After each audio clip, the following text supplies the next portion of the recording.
Hello there, this is Big Benedict. We're playing Devil May Cry 4 on Dante Must Die difficulty. This is Mission 7. It's entitled The She-Viper. So they're referencing the boss of this chapter. Okay, so in this stage we have a red orb cache, and I also wanted to point out that there's a couple of items right away in this stage. In the log, in the hollowed out log, there is it's a medium healing item, so I've already picked it up and saved my data after collecting it, but I will show you where it is. It's right in here. There's a hole on top of the log. You just jump up there and you'll get it. And I also picked up the holy water that's down this way, and then you'll take a left and there's a holy water over there.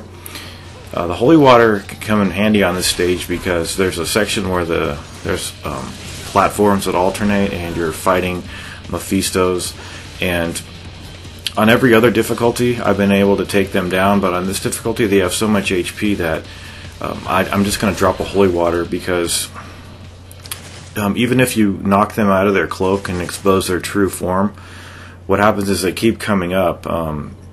If you kill them, they'll stop coming. There's just two of them. And also, if you say you kill them, but then you fall down into the pit, they won't keep coming back as long as you kill them. But killing them is pretty tough. So I would use the holy water that you pick up on this stage to mitigate any frustration you might have.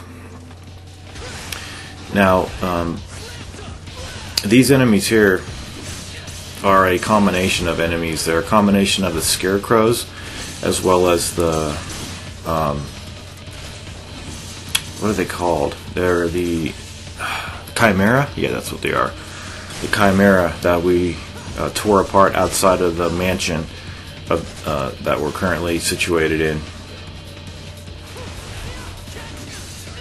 So I'm not going to be I don't think I get those orbs. Just trying to get through this chapter as expeditiously as I can. A couple of tough fights on this chapter, one involving the blades. Anytime there's a Chimera and another enemy, you want to take care of the Chimera first, because what happens is the Chimera will mate with the other enemies, and the combination will create a more difficult enemy. So okay, so yeah, we're coming up in that section I mentioned. When I first played this game, I thought to myself how infrequently you actually use these. You use the Grim Grip points. But anyway, once you smash this, the Mephistos are going to come up, and I'm just going to drop the holy water, and then I'm going to speed this up. I would keep this in normal speed if I was actually doing a confrontation up here, but I don't like any part of a game that does this kind of stuff. And right here, I'm always tempted to do the caliber, the air caliber right there, but I never make it. Not because I fall, but because, well, I do fall, but I can't get the move to work.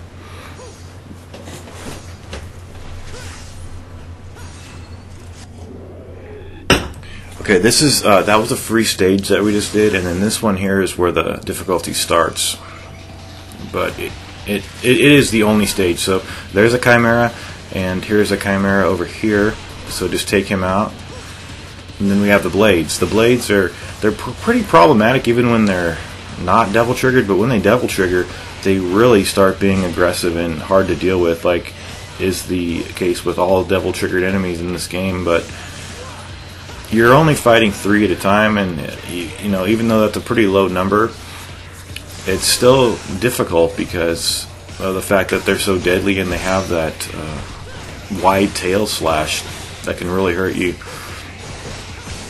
So you can actually hear when the Chimera come in. That's why I'm going this way now to take this one out, and then there's one more. I did try to, on one of my takes over here, I allowed the Chimera to mate with the blade, and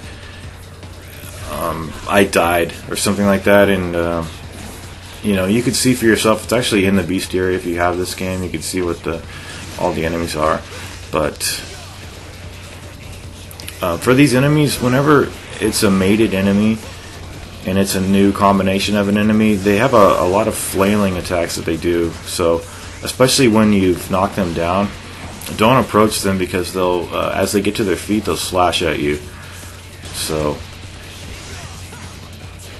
when we come back here, as Dante will have to fight a blitz over here after we kill some. I think there's puppets, or not puppets, but scarecrows over here, or something. Maybe a little bit more dangerous than the scarecrows. It could be the blades. But use your charge shot level 3 over here on these guys, and I'm using my devil trigger, just single shots, take care of these guys. You could also rapidly click the left analog stick in to see, you know, if there's any more targetable enemies. That could be a Chimera. And here we got the level 3 charge shot off, and I think I missed him right there. The thing about these guys is that, remember in the very first video I was advising you to jump over them when they're guarding, when they have their hand over their faces.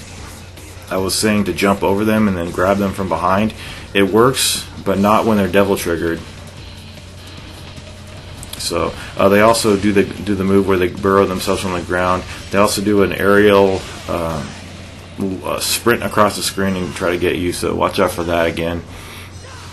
But that's a pretty tough fight. It took me around 6 times to beat that.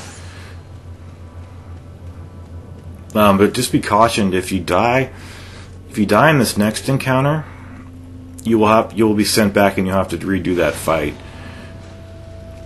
So just a little word of warning. However, there's not much risk here because you have the gyro blade to slay all these enemies. So we have the scarecrow feet here and the chimeras. This enemy here is a combination of the two right there. And you see how much he's flailing around. See all that? It's really hard to hit them. So the charge shot at level 3 really helps out. But so does this thing here, which just turns everybody to confetti. That's the last one. And I think I punched this thing and it goes off course. I apologize for that. We'll get it back on course in a second. So we only have one more minor encounter coming up, and then we'll do the boss. Did I have to use any items on the boss? I used a couple of healing items. My problem was getting damaged so much that I would end up perishing, you know, before I had even had a chance to use an item to heal myself. So if you're kind of in one of the situations, just make sure you have a gold orb on hand so that you can have yourself resuscitated. And here I didn't cut out the cutscenes, I'm sorry about that. But okay, so up ahead we have some more Chimera, so those are your priority. So a couple of scarecrows, and then a couple of these, a couple of mated enemies. So let's see. Okay, so there's the Chimera, we got him out. And then I believe one more spawns in the distance that you can't do anything about. So you see, he's already mated. He comes like that.